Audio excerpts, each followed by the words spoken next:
उत्सव कथाएं चैनल में आपका खूब खूब स्वागत है। आज की प्रस्तुति कली हनुवाणी अध्याय 12 निरंतरता भाग 5। हनुमान जी मातंगों को एक सुलोचना नामक कन्या की कथा सुना रहे हैं, जिस स्कूल में वो पढ़ती है उसी के चतुर्थ श्रेणी कर्मचारी ने अपने साथियों के साथ मिलकर एक भयानक हादसा को अंजाम दिया। इस भयानक स्थिति से उबरने के में उसको काफ़ी समय लग गया। इस भयानक स्थिति से राहत पाने के लिए सुलोचना पहले तो अपनी मृत्यु की कामना करती थी, ऐसी पीड़ादायक मृत्यु कि उसकी अन्य सभी पीड़ाएं बौनी हो जाएं। वह कल्पना करती थी कि उसे उबलते तेल की कढ़ाई में डाल दिया गया है और उस एक असहाय पीड़ा ने उसको अन्य सभी पीड़ाओं से मुक्त कर दिया है। वह कल्पना करती थी एक तेज धार वाले चाकू से उसके तन के सहस्त्र टुकड़े किए जा रहे हैं और उस पीड़ा ने उसे अन्य सभी पीड़ाओं से मुक्त कर दिया है। आप अनुमान लगा सकते हैं कि इतनी भयानक कल्पनाओं का सहारा ले रहा कोई व्यक्ति कितनी अधिक पीड़ा में होगा।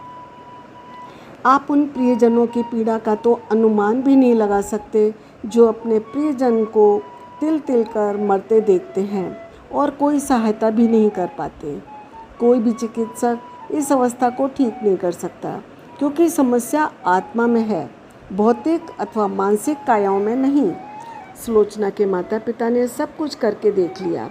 वे उसे हर उस जगह पर ले गए जहाँ उसके उपचार की आशा थी। कुछ जन कहते थे कि सुलोचना भूतों के वश में थी, कुछ उसकी पीड़ा को मृत पूर्वजों का प्रकोप मानते थे। कोई यह कल्पना भी नहीं कर सकता था कि सुलोचना की अपनी आत्मा अपने तन में पुनः प्रवेश करने के प्रयास में समस्याएं पैदा कर रही थी। चूँकि उनमें से कोई भी मूल समस्या नहीं जानता था, उनके सुझाए गए समाधान केवल स्थिति को और बदतर बनाते जा रहे थे। समाधान था दीर्घा की आत्मा को पुनः जागृत करना, ताकि वह सुलोचना के किरदार से अलग हो सके। उसकी जागृति शून्य पर पहुंच गई थी, परंतु वह साधारण आत्मा नहीं थी। उसको यह बोध कराने के लिए कि वह कौन है, जागृति की मात्र एक छोटी सी चिंगारी की आवश्यकता थी। उसे जागृत करने के मेरे अन्य प्रयास असफल हुए तो मैंने एक भिक्षुक के किरदार में सुलोचना के घर जाने का निर्णय लिया। मैंने द्वार नहीं खटखटाया, मैं बस जाकर उसके घर के बाहर बैठ गया। 1.5 घंटे पश्चात सुलोचना की माँ ने द्वार खोला और मुझे देखा। मैंने बिना एक शब्द बोले उसको बता दिया कि मैं भूखा हूँ। उसने मुझे भीतर बुलाया और भोजन परोसा। वह भिक्षुक किरदार अर्थात मैं वास्तव में भूख से मरा जा रहा था। मैंने एक लंबे समय से पका हुआ भोजन नहीं किया था। जब भोजन का पहला निवाला मेरे खाली पेट में पहुंचा तो मेरे आँखों में आंसू आ गए और होठों पर आशीर्वाद। मैंने सुलोचना की माँ को स्वास्थ्य, सुख और समृद्धि का आशीर्वाद दिया। उसने अनुरोध किया कि मैं उसे नहीं अपितु उसकी बेटी अर्थात सुलोचना को आशीर्वाद दूँ। रुंधे गले से उसने सुलोचना के साथ हुई घटना का वर्णन किया। आत्महानि और दूसरों को हानि पहुंचाने से रोकने के लिए सुलोचना को उसके परिवार वालों ने एक कक्ष में बंद कर दिया था। द्वार को भीतर से पीटे जाने की दबी हुई ध्वनि मेरे कानों तक पहुंच रही थी। सुलोचना द्वार पीट पीट कर अपनी माँ से द्वार खोलने की भीख मांग मांग कर थक गई थी। अपना भोजन समाप्त करने के पश्चात मैंने तब तक बाहर ही प्रतीक्षा की जब तक कि द्वार पीटे जाने की ध्वनि आना बंद नहीं हो गई। फिर सुलोचना की माँ और मैं उस कक्ष में गए जो कारागार की तरह लग रहा था, क्योंकि उसमें से सारी वस्तुएं हटा दी गई थीं।